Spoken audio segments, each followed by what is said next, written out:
Happy Thanksgiving, everybody! We hope you are celebrating big with your families and eating lots of healthier options for Thanksgiving. Follow us to the kitchen as we prepare a perfect Thanksgiving meal with a healthier spin. Make sure you follow us on Instagram, Facebook, and like us on YouTube and subscribe. Hit that bell. Let's get cooking. Happy Thanksgiving! Hello everybody, Chef TJ here at The Choices Kitchen, and up next on our Thanksgiving feast is sweet potatoes or candied yams or bourbon sweet potatoes or however you plan to prepare your sweet potatoes for Thanksgiving. We all know it's a fan favorite. It is an absolute must in most households for Thanksgiving. The reason we eat sweet potatoes is actually for health benefits more so than just the fact that they're the most sweet, scrumptious little earthy nuggets that we can find and put on a feast with turkey, mashed potatoes, mac and cheese, collard greens, all of that stuff. Today, I took a more diabetically focused point for sweet potatoes, and you will not see sugar and butter trying to keep the glycemic index down. Instead, for sweeteners, we'll be using honey, which isn't too far off for sugar, but it allows us to use a little bit less, and balsamic vinegar glaze. This stuff is actually basically cooked down sugar. I know you're thinking vinegar. I promise you it's gonna be sweet and delicious. For our fat content, we'll be using coconut oil to also add another flavor concept to our sweet potatoes and give them more of a rich, nuttier flavor that'll go really well with the pecans that we'll use to also add in a little bit of extra protein and some texture as well. To start, I'm gonna go ahead and heat up my pan a little bit. Like to get that pan on a nice, good medium heat while I go ahead and cut up and prepare my vegetables to start cooking.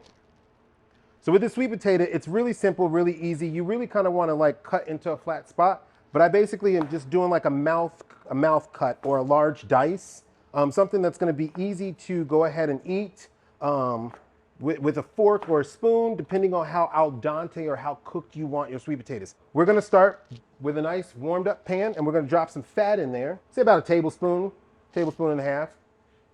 What we're doing basically is just making sure that the pan doesn't stick. We're just adding a little bit of fat to it. So we're going to do that. And then I'm going to go ahead and I'm going to medium to large dice the onions as well.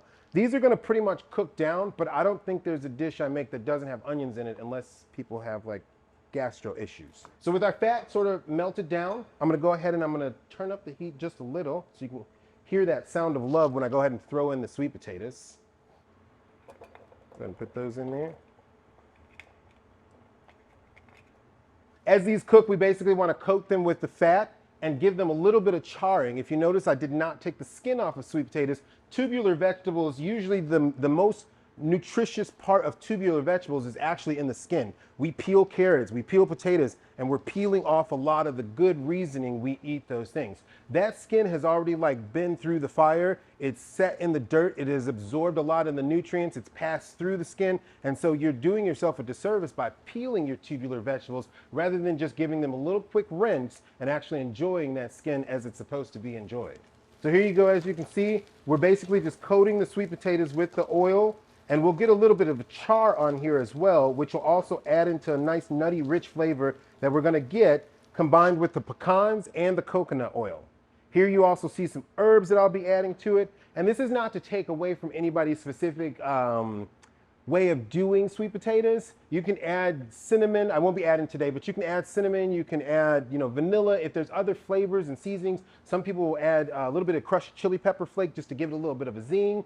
But you can add so many things to sweet potatoes and actually not take away from them that I implore you, just like explore, have a good time. Get in the kitchen and just enjoy playing with some sweet potatoes. Have a good time. And again, I turned up the heat on this because I want to get a little bit of a char to kind of basically give my sweet potatoes some body as they sit and kind of simmer in the liquid that I'm going to be simmering them in. You can use water for your simmering liquid because all the other flavors, the balsamic vinaigrette glaze, the honey, the nuts, and then your herb mixture, whatever you're using, if you're using just salt and pepper, or we also have like a nice herb mixture here at the Choices Kitchen, your onions, a whole lot of stuff is actually going to add flavor. So at this point, you're cooking your sweet potatoes and you're just adding flavor. You can add whatever flavors you want, but you don't have to add many to make them great.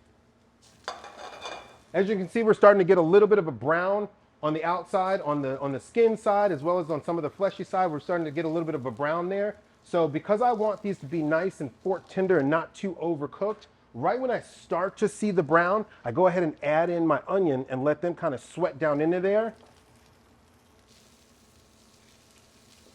Give that a little quick stir. Move all those things around. Again, doing the stovetop method is, if you're doing it this way, you definitely want to have a pan that's wide enough to give you a lot of surface area so all of your potatoes can actually touch the surface and get some char on them, get some color to them, and basically toughen up that skin so it can withstand the stewing or braising that we're about to do stovetop for this process. Now, as we cook our sweet potatoes, one known fact that I did want to throw out and why I'm using balsamic vinaigrette glaze, or balsamic vinegar glaze, is basically because balsamic vinegar glaze is actually filled with a ton of calcium, potassium, magnesium, and acetic acid. These are really great things for our muscles, our nerves, our bones. The acetic acid is good for inflammation and making sure that it cuts down on all the other things that basically make our bodies gaseous. So it's just a really great sweetener alternative for especially individuals that have diabetes and want to keep that glycemic index down.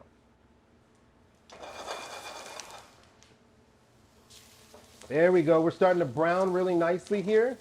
And as they brown, you start to see sort of the skin or the flesh, the meat there of the sweet potatoes really take on a different color, different effect, and it gets a little bit glossy. So as we start to see some of that work down in there, that's when we then want to kind of deglaze our pan. If you're using balsamic vinegar, this is a good time to add that now, and I would use twice as much vinegar as you would glaze because you're going to then create your own glaze in the pan.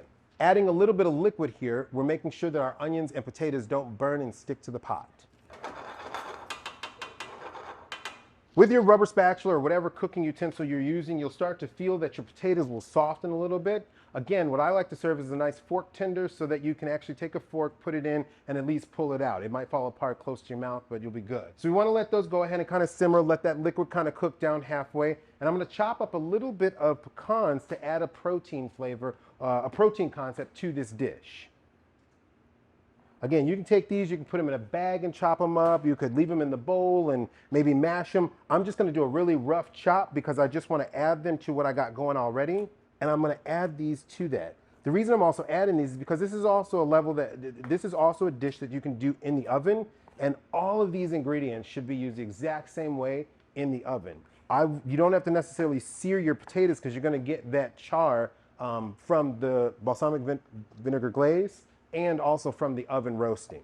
Potatoes are looking nice and softened. Liquid's about halfway gone. What we're going to do now, I'm going to go ahead and throw in our pecans. Give some more flavor and a little bit more of a texture profile, starting with a little bit of pepper and just a little pinch of salt just to bring out that sweet potato goodness and flavor. I like a good savory sweet potato. I'm not really a huge fan of sweet, but these are still going to be really nice for you and your family if we're trying to go a little bit more diabetic friendly. Start to see everything kind of come together. It looks a little buttery. Guess what? We never even put butter in there, but it's still amazing and beautiful looking. I'm going to add a little bit more chicken stock. I didn't add enough earlier, and I want that to add a little bit more stock because I want that pot liquor to still be there. Who loves that stuff touching their cornbread and you get a little sweet goodness on your greens? Trust me, you want it. So add a little more liquid here. And this dish is pretty much cooked and done here. I would do this typically about 3/4 of the way through on your bird, depending on how much sweet potatoes you're using, the pot structure you're using as well. You could do this basically, and at this point you could take it, put it in like an aluminum pan or any pan, put it in your oven or in a warmer, or you could stop it at this point, and then once your bird is done and you take it out and you let it rest, while it's resting, take the extra 10 minutes and go ahead and put this in the oven, give a little char to it, and actually add a little bit more of a rich flavor to your nuts, to your sweet potatoes, and to your onions that are in this dish, complementing each other over and over and over again. We're going to go ahead and add in some balsamic glaze. The amount of glaze that you put in is really going to depend on your taste bud. I think I'm doing about 3 tablespoons worth of balsamic glaze and probably a half a teaspoon or a 1/4 teaspoon of honey. And the honey is really just to kind of back up the sweetness that you're going to get from the balsamic glaze. And again, the reason we're using honey as opposed to sugar is because we can use less honey and still get the same amount of desired sweetness than we have to for sugar, keeping that glycemic index down for a nice diabetic-friendly sweet potatoes. It's really beautiful color of orange and brown and black, and it just looks like it needs a little bit of something else. Oh, look at there. We have green herbs. I'm gonna go ahead and just give it a rough chop. Basically, I want it for color. Normally, I would go ahead and pull all the stems off, but we're just gonna do a rough thing here.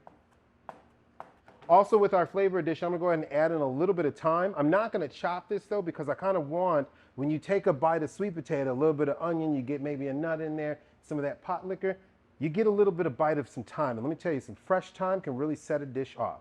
So I like to take a couple sprigs of thyme, and basically you just grab it at the top, the tip top, whatever you can, however simple you are, and just kind of zip it on down the bottom, and the leaves fall off. The leaves come right off. Boom, there we go. At this moment, because where we are and looking at things and the pot liquor is kind of almost gone, this is about a great moment for us to go ahead and pull this off the stove, let it sit and rest basically, kind of up cook itself with the temperature around the stove top.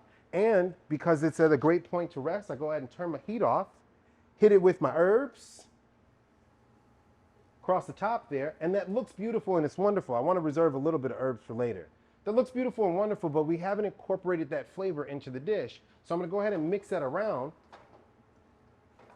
get that really nicely incorporated into the dish. So our dish is now beautiful. It's orange, it's black, it's brown, it's green, it's beautiful. It's very festive and holiday looking and tasting and smelling. And I'm gonna go ahead and reserve my other herbs for the top of it. And there we go. A very diabetic friendly Choices sweet potatoes for Thanksgiving. You all have a really great one. Happy Thanksgiving.